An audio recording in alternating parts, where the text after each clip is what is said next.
Morning students. आज जो हम चैप्टर करेंगे वो है हमारा हिस्ट्री की बुक से सेकंड चैप्टर का नेम है from trade to territory the company establishes power. तो इस चैप्टर में क्या बताया गया है कि जो कंपनी ईस्ट इंडिया कंपनी जब भारत में आई तो उसने यहाँ पर अपनी जो पावर थी वो कैसे स्टेब्लिश की। और चैप्टर का नेम है from trade to territory. Trade means व्यापार और टेरिटोरी मीन्स अपना जो राज्य स्थापित करना, कि उन्होंने कैसे यहाँ पर जो व्यापार करने आए, व्यापार से वो एक शासक कैसे बने, ये सारा का सारा यहाँ पर उन्होंने राज कैसे किया, ये सारा हम इस चैप्टर में पढ़ेंगे। फर्स्ट पैराग्राफ देखिए इसका। Aurangzeb was the last of the powerful Mughal ruler. जो मुगल रूलर्स हुए हैं उनमें औरंगजेब लास्ट रूलर था और काफ़ी पावरफुल रूलर था। He establishes control over a very large part of territory that is now known as India. और उसने काफ़ी बड़े पार्ट पर अपना रूल किया जिसको आज हम इंडिया के नाम से, भारत के नाम से जानते हैं। पूरे भारत पर मतलब उसने अपना शासन किया। After his death in 1707 many Mughals governors, subedar and big zamindar began asserting their authority and establishing regional kingdoms. तो औरंगजेब की डेथ के बाद क्या हुआ, औरंगजेब का तो पूरे भारत पर रूल था, लेकिन बाद में क्या हुआ कि जो सूबेदार थे और गवर्नर थे उन्होंने क्या छोटे छोटे राज्यों पर अपना अधिकार कर लिया और वहाँ पर वो शासन करने लग गए। यानी कि मुगल शासन जो था वो पूरी तरह से ख़त्म नहीं हुआ था। As powerful regionals kingdom emerged various part of India.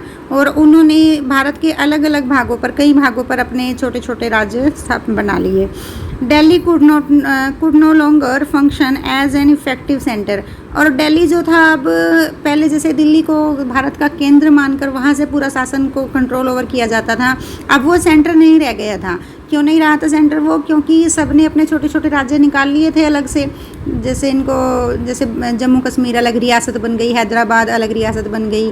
तो इस तरीके से उन्होंने अपनी अपनी रियासतें अलग बना ली और अब जो दिल्ली था वो सेंटर नहीं रह गया था। सेंटर एज ए सेंटर वो फंक्शन नहीं करता था।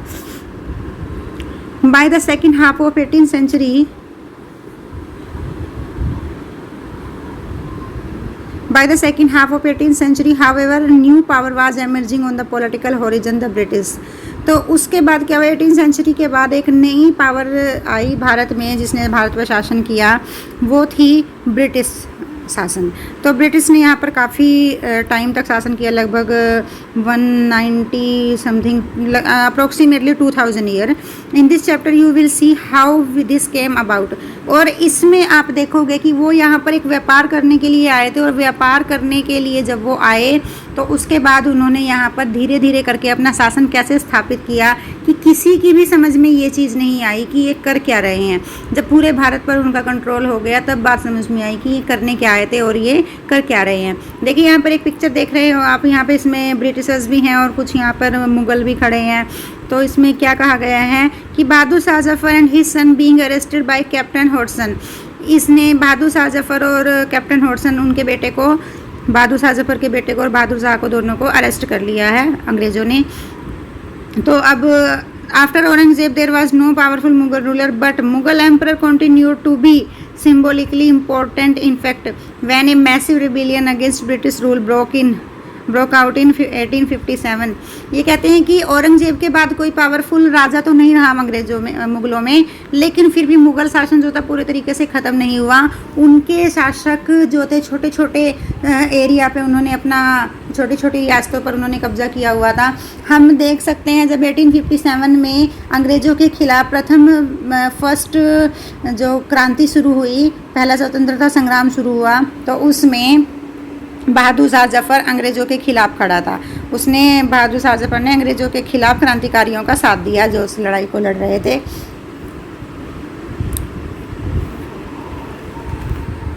अब हम देखते हैं सेकंड पेज पर, east India company comes east.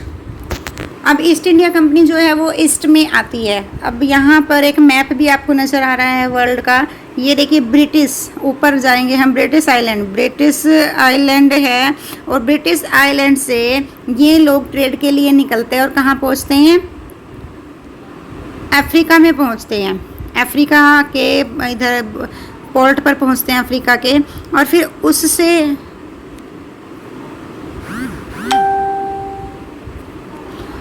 उससे आगे चलते हैं तो यहाँ जाकर देखिए बॉम्बे मद्रास, यहाँ पर भारत की तरफ ये लोग आ जाते हैं।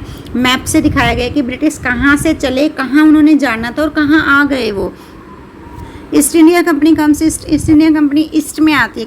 इन 1600 the East India company acquired A charter from the ruler of England queen Elizabeth. अब जो ईस्ट इंडिया कंपनी थी उसने इंग्लैंड की क्वीन एलिजाबेथ से एक चार्टर उन्होंने ले लिया, एक फरमान होता है, एक पेपर होता है, उन्होंने उससे ले लिया। उसमें क्या था, I granted it the sole right to trade with the East, कि उसने उसमें परमिशन दे दी थी कि आप जो ईस्ट के जितने भी देश हैं, राज्य हैं, आप वहाँ पर ट्रेड कर सकते हो। This mean that no other trading group in England could compete the East India company. इसका मतलब था कि जब उसने एलिजाबेथ क्वीन ने उनको एक चार्टर दे दिया था कि आप जो ईस्ट पार्ट है उसमें आप ट्रेड कर सकते हो, तो इसका मतलब ये है कि सिर्फ ईस्ट इंडिया कंपनी ही वहाँ पर बिजनेस करेगी, व्यापार करेगी, बाकी इंग्लैंड में से कोई और वहाँ पर बिजनेस के लिए नहीं जा सकता। With this charter the company could venture across the oceans. और इस चार्टर के बाद जो कंपनी थी वो ओशंस के रास्ते, समुंदर के रास्ते, सागर के रास्ते कहाँ गई, उन देशों की तरफ गई जहाँ पे उसने अपना बिजनेस करना था।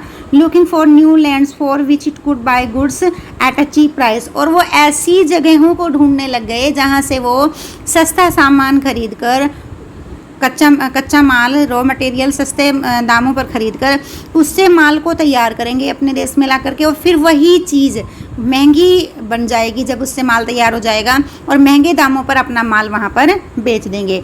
यानी कि सेल भी बाय भी वहीं करेंगे, सेल भी वहीं से करेंगे। एग्जाम्पल के लिए जैसे भारत से वो कॉटन लेके जाते थे और उस कॉटन से कपड़े तैयार करते थे इंग्लैंड में, और कपड़े तैयार करके फिर वही कपड़े आके भारतीयों को महंगे दाम पर बेच दिया करते थे। तो ये उनके बिजनेस का मेन फोकस था कि हमने सस्ता सामान खरीदना है और महंगा उनको जाके बेच देना है। The company did not have to fear competition from other English trading companies.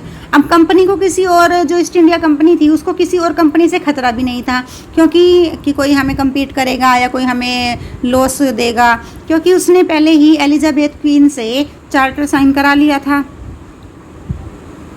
Mercantile trading companies in those days made profit primarily by excluding competition so that they could buy cheap and sell dear। तो इसलिए वो क्या करते थे कि सस्ता सामान वहीं से खरीदना, उसको तैयार करके वहीं पर जाकर महंगा सामान सेल कर देना। इसी तरीके से वो अपने जो बिजनेस है उसको काफ़ी प्रॉफिट में ले जा रहे थे। The royal charter however could not prevent other European power from entering the eastern market. लेकिन जो रॉयल चार्टर था, जो एलिजाबेथ क्वीन ने उनको चार्टर दिया था, वो बाकी जो बिजनेसमैन थे उनको यूरोप में एंट्री करने से नहीं रोक पाया। फिर भी लोग वहाँ पर दूसरे जो और कंपनी थी वो बिजनेस के लिए एक दूसरी जगह जाने लग गए। By the time first English ship sailed down the west coast of Africa. पहला जो अंग्रेज़ों का शिप था वो अफ्रीका के तट पर पहुंचा। Round the Cape of Good Hope. कहाँ पहुंचा वो? एक जगह है अफ्रीका में, Cape of Good Hope. Cross the Indian Ocean, और वहाँ से होते हुए उन्होंने हिंद महासागर को क्रॉस कर दिया। The Portuguese had already establish their presence in the western coast of India. अब भारत का जो पश्चिमी तट था वहाँ पर पहले ही पुर्तगाली आ चुके थे। उन्होंने देखा कि यहाँ पर तो पहले से पुर्तगाली आए हुए हैं। Who had discovered this sea route in to India in 1498। उन्होंने ये 1498 में ही सी रूट डिस्कवर कर लिया था। ईस्ट इंडिया कंपनी ने कब किया? ये आफ्टर 16th सेंचुरी उन्होंने ये किया, और जो पोर्टुगीज़ थे उन्होंने 1498 में ही इसको डिस्कवर कर लिया था कि भारत जाने का ये रास्ता है। By the early 17th century, the Dutch too were exploring the possibilities of trade in Indian Ocean. Soon the French trader arrived on the scene. तो क्या कहते हैं कि पहले तो वहाँ पर पुर्तगाली आ चुके थे, पोर्टुगीज़ वहाँ पर पहले से मौजूद थे, फिर उसके बाद वहाँ पर डच आए।